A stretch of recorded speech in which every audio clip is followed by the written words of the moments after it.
নমস্কাৰ প্ৰিয় বন্ধু-বান্ধৱীসকল, মই দীপু কুমাৰ ডেকাই পুনৰবাৰ আজি আপোনালোকক মোৰ অন্য এটা ভিডিঅ'লৈ স্বাগতম জনাইছোঁ। বন্ধু-বান্ধৱীসকল, ষ্টাফ সিলেকশ্যন কমিশ্যন এছএছচিত ওলাইছে নতুন চাকৰি। আপোনালোকৰ এছএছচিত 4300টা sub inspector in Delhi police আৰু কেফত পদ খালী আছে। এইখিনি পদত যদি আপোনালোকে আবেদন কৰিবলৈ বিচাৰে তাৰ কাৰণে আপোনালোকৰ এডুকেশ্যনেল কোৱালিফিকেশ্যন কিমান থাকিব লাগিব, কিমান এজৰ পৰা কিমান এজলৈকে এপ্লাই কৰিবলৈ পাৰিব, কি পদ খালী আছে, এই সকলোবোৰ আজিৰ এই ভিডিঅ'ত আপোনালোকক মই জনাই দিম।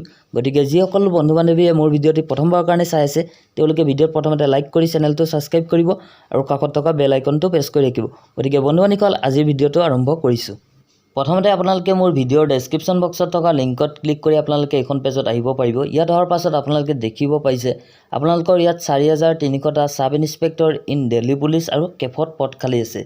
এইখিনি পদৰ কাৰণে আপোনালোকে অনলাইন আবেদন কৰিব লাগিব। আপোনালোকৰ ইয়াত sub inspector executive in Delhi পুলিচত টোটেল পদ খালী আছে 340টাকৈ পদ খালী আছে। ল'ৰাসকলৰ কাৰণে আছে 228টাকৈ পদ খালী, আনহাতে আপোনালোকৰ ছোৱালীসকলৰ কাৰণে আছে 112টাকৈ পদ খালী আছে।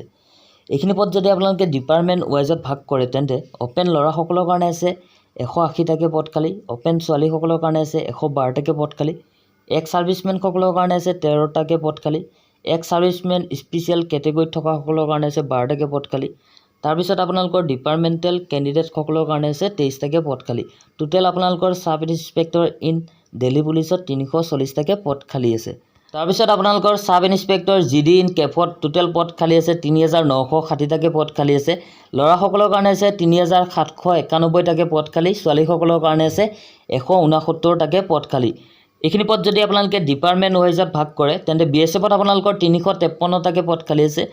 ল'ৰাসকলৰ কাৰণে আছে 336টাকৈ, ছোৱালীসকলৰ কাৰণে আছে 17টাকৈ পদ খালী। তাৰপিছত আপোনালোকৰ CISFত টোটেল পদ খালী আছে 86টাকৈ পদ খালী, ল'ৰাসকলৰ কাৰণে আছে 77টাকৈ পদ খালী, তাৰপিছত ছোৱালীসকলৰ কাৰণে আছে 9টাকৈ পদ খালী। তাৰপিছত আপোনালোকৰ CRPFত টোটেল পদ খালী আছে 3112টাকৈ পদ খালী আছে। ল'ৰাসকলৰ কাৰণে আছে 3006টাকৈ পদ খালী, ছোৱালীসকলৰ কাৰণে আছে 106টাকৈ পদ খালী আছে। তাৰপিছত আপোনালোকৰ ITBPত টোটেল পদ খালী আছে 191টাকৈ পদ খালী আছে। ল'ৰাসকলৰ কাৰণে আছে 162টাকৈ পদ খালী, ছোৱালীসকলৰ কাৰণে আছে 29টাকৈ পদ খালী। তাৰপিছত আপোনালোকৰ SSBত টোটেল পদ খালী আছে 218টাকৈ পদ খালী আছে। ল'ৰাসকলৰ কাৰণে আছে 210টাকৈ পদ খালী, ছোৱালীসকলৰ কাৰণে আছে 8টাকৈ পদ খালী আছে। টোটেল আপোনালোকৰ সাব ইন্সপেক্টৰ জিডি ইন কেফত 3960টাকৈ পদ খালী আছে। এইখিনি পদত যদি আপোনালোকে আবেদন কৰিব বিচাৰে তাৰ কাৰণে আপোনালোকে ইণ্ডিয়াৰ নাগৰিক হ'ব লাগিব। তাৰপিছত আপোনালোকৰ বয়স হ'ব লাগিব। যিসকল জেনেৰেল কেটেগৰীৰ লোক হয় তেওঁলোকৰ কাৰণে বয়স দিছে 20ৰ পৰা 25 বছৰ বয়সলৈকে এপ্লাই কৰিবলৈ পাৰিব। আনহাতে SC আৰু ST সকলৰ কাৰণে দিছে 5 বছৰ ৰিলেক্সন, তেওঁলোকে 30 বছৰ বয়সলৈকে এপ্লাই কৰিবলৈ পাৰিব। OBC সকলৰ কাৰণে দিছে 3 বছৰ ৰিলেক্সন, তেওঁলোকে 28 বছৰ বয়সলৈকে এপ্লাই কৰিবলৈ পাৰিব। ইয়াত এপ্লাই কৰিবলৈ আপোনালোকৰ এডুকেশ্যনেল কোৱালিফিকেশ্যন থাকিব লাগিব। আপোনালোকৰ যিকোনো ডিগ্ৰী BA BSc BCom যিকোনো ডিগ্ৰী থাকিলেহে আপোনালোকে ইয়াত এপ্লাই কৰিবলৈ পাৰিব। তাৰোপৰি আপোনালোকৰ প্ৰফেশ্যনেল কোৱালিফিকেশ্যন থাকিব লাগিব। সাব ইন্সপেক্টৰ ইন দিল্লী পুলিচৰ কাৰণে আপোনালোকৰ ভেইল ড্ৰাইভিং লাইচেঞ্চ LMV আপোনালোকৰ থাকিব লাগিব।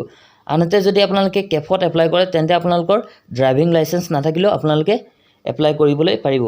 ইয়াত এপ্লাই কৰিবলৈ আপোনালোকে এটা এপ্লিকেশ্যন ফিজ পে'মেণ্ট কৰিব লাগিব। যিসকল জেনেৰেল আৰু OBC আছে তেওঁলোকে 100 টকা এটা পে'মেণ্ট কৰিব লাগিব।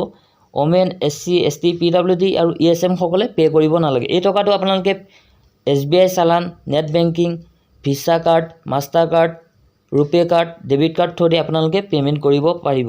আপোনালোকৰ এপ্লাই আৰম্ভ হৈ গৈছে 10 আগষ্টৰ পৰা আৰু লাষ্ট ডেট ৰাখিছে আপোনালোকৰ 30 আগষ্ট। গতিকে বন্ধু-বান্ধৱীসকল, আপোনালোকে নিশ্চয় গম পালে SSCত 4300টা sub inspector in Delhi police আৰু কেফত পদ খালী আছে। এইখিনি পদৰ কাৰণে যদি আপোনালোকে ইণ্টাৰেষ্টেড হয় তেন্তে আপোনালোকে নিজৰ এপ্লাইটো কৰি ল'ব। গতিকে বন্ধু-বান্ধৱীসকল, আজি আপোনালোকক মই ইনফৰমেশ্যন হিচাপে ইমানখিনি আগবঢ়ালোঁ। যদি আপোনালোকে মোৰ ভিডিঅ'টো চাই ভাল পাইছে তেন্তে লাইক কৰি দিব, শ্বেয়াৰ কৰি দিব। বন্ধু-বান্ধৱীসকলৰ মাজত কিবা জানিবলগীয়া কথা থাকিলে কমেণ্ট কৰিব আৰু আগলৈ যদি এনেকুৱা ধৰণৰ ভিডিঅ'সমূহ মোৰ পৰা পাই থাকিব বিচাৰে তেন্তে মোৰ চেনেলটো ছাবস্ক্ৰাইব কৰি দিব। ধন্যবাদ। জয় অসম।